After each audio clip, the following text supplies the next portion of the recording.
Je m'appelle Mamadou Karambiri. Regardez comment dans leur manière de mentir ils font. J'étais musulman.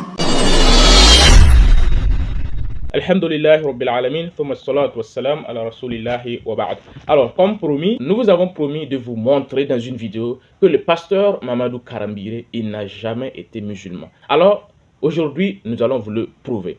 Alors, comme vous venez de l'entendre, il nous dit qu'il était musulman. J'étais musulman. Son père était un waliyou, un responsable musulman. J'ai grandi donc avec mon père qui était un waliyou. Un responsable musulman. One of the leaders among the Muslims. Il connaît le Coran, il était un musulman pratiquant. Je viens de l'islam, mon papa. Je pratiquais l'islam. Je connais le Coran. Pasteur Karambiri, pourquoi tu as trompé tes fidèles? Pourquoi tu as trompé les chrétiens et le monde avec ce mensonge identitaire? Pour te faire tristement célèbre. Ce n'est pas la célébrité qui va te sauver le jour dernier. Tu n'as jamais été un musulman, encore moins un musulman pratiquant. Tu étais tout simplement un associateur, un féticheur, un dajjal, jusqu'à aujourd'hui, comme nous allons le voir. Et c'est lui-même qui va nous prouver qu'il n'était pas un musulman pratiquant, mais plutôt un féticheur, plutôt un associateur, c'est-à-dire un mécréant. Et nous allons le voir. Écoutons-le. Dans cette ville où je suis venu étudier, dans le sud-ouest de la France, j'avais amené avec moi des gris-gris africains. J'avais amené avec moi des gris-gris africains. Vous savez, en bon africain, j'avais mes gris-gris. Et je me disais, au cas où mon cerveau ne pourrait pas me permettre de réussir, j'allais faire appel aux gris-gris de mes ancêtres. Alors, M. Karambiri vient de se démasquer lui-même. Après nous avoir chanté qu'il était musulman, pratiquant, que son père était un waliyou, etc., etc., que lui, il connaissait le Coran, il vient de nous révéler qu'il transportait avec lui des gris-gris africains. M. Karambiri, tu étais un animiste ou bien tu étais un musulman? Point d'interrogation. Monsieur Karambiri, tu étais un kémite ou tu étais un musulman? J'avais amené avec moi des gris-gris africains. Vous savez, en bon africain, j'avais mes gris-gris. Et je me disais, au cas où mon cerveau ne pourrait pas me permettre de réussir, j'allais faire appel aux gris-gris de mes ancêtres. Parce que transporter des gris-gris, ça c'est de l'anti-islam, c'est de l'associanisme, c'est de la mécréance. Et ça c'est le péché que le Coran ne pardonne pas. Sourate 4, le verset 116. Inna Allaha la yaghfiru an yushraka bihi wa yaghfiru ma duna dhalika liman yasha. Allah ne pardonne pas, Dieu ne pardonne pas qu'on lui associe avec quoi que ce soit ou avec qui que ce soit, mais il pardonne tout autre péché. Le pasteur Karambiri ne connaissait pas ce verset. Donc le pasteur Karambiri ne connaissait pas le Coran. Il transportait des gris-gris avec lui. Il associait Dieu avec d'autres divinités, avec des amulettes, avec des gris-gris. Ça c'est de la mécréance impardonnable aux yeux d'Allah. Et pire, qu'est-ce que Jésus-Christ lui-même il dit dans le Coran à propos des amulettes, à propos des gris-gris? Sourate 5, le verset 72. Dieu il nous rapporte une parole de Jésus-Christ prononcée à l'endroit des enfants d'Israël. Dieu il nous dit que Jésus-Christ avait dit aux enfants d'Israël, Innahu man yushrik billahi faqad harrama Allahu alayhi al-jannah wa ma'wahun nar. Dieu il nous dit que Jésus-Christ il avait dit aux enfants d'Israël que quiconque transporte des gris-gris, quiconque transporte des amulettes, quiconque associe une autre divinité à Allah, quiconque associe une autre divinité à Dieu, l'enfer sera le refuge de ce dernier. Mais si le pasteur Karambiri, il avait lu le Coran, il avait connu un tout peu le Coran, il n'aurait jamais transporté des gris-gris avec lui. Il n'aurait jamais transporté des fétiches avec lui. Il confirme être un associateur, un mécréant, dans une autre vidéo de témoignage. Mais quand je suis rentré dans la salle d'examen, pour faire l'examen, j'avais non seulement le cerveau, mais j'avais aussi mes fétiches, mes gris-gris africains. Ils devaient m'accompagner. Au cas où mon cerveau ne fonctionne pas, je ferai appel à mes gris-gris. Donc toi, tu étais un féticheur, un animiste, et pour une simple question de célébrité mondaine, tu te fais passer pour un bon musulman. Mais c'est incroyable. Comment on peut tromper des gens de cette manière?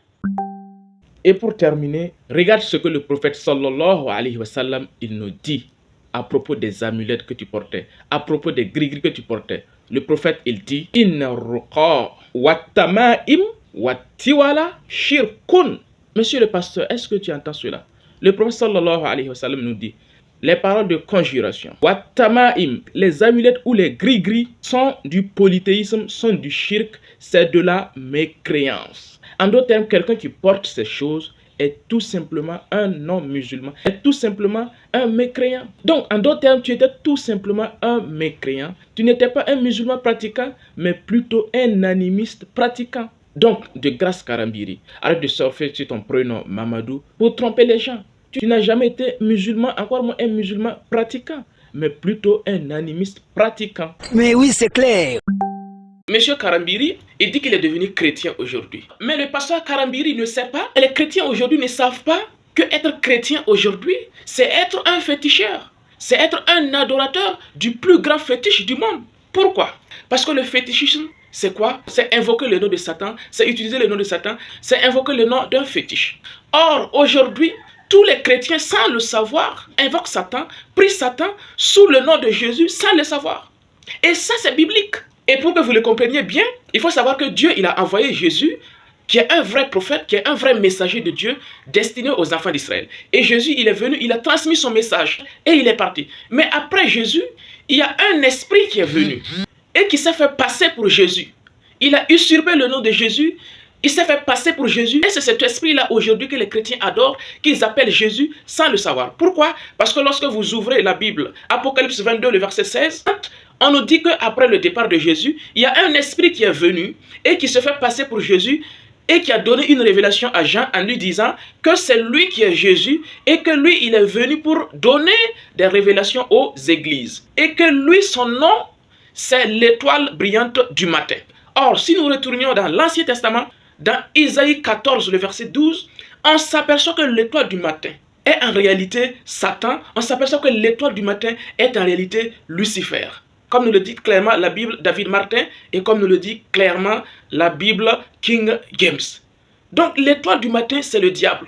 Or, l'esprit qui est venu aujourd'hui, or l'esprit que les chrétiens adorent aujourd'hui, qui s'est fait passer pour Jésus, cet esprit-là nous dit clairement qu'il est l'étoile du matin. Or, l'étoile du matin, c'est le diable. C'est le plus grand fétiche, Lucifer. Donc, être chrétien aujourd'hui, c'est être un grand féticheur. Être pasteur aujourd'hui, c'est être un grand féticheur. Donc, Monsieur Karambiri, tu portais le nom Mamadou, un nom musulman, mais tu étais féticheur, tu étais animiste auparavant, et tu t'es reconverti tout simplement au plus grand fétichisme, qui est le christianisme. Tout simplement. Parce que être chrétien, c'est adorer Lucifer, c'est adorer le diable en chair et en os.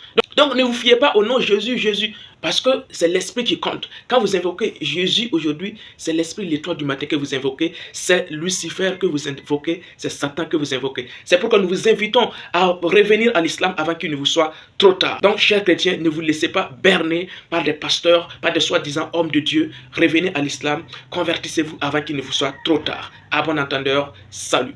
Dans cette ville où je suis venu étudier, dans le sud-ouest de la France, j'avais amené avec moi des gris-gris africains. J'avais amené avec moi des gris-gris africains. Vous savez, en bon africain, j'avais mes gris-gris. Et je me disais, au cas où mon cerveau ne pourrait pas me permettre de réussir, j'allais faire appel aux gris-gris de mes ancêtres.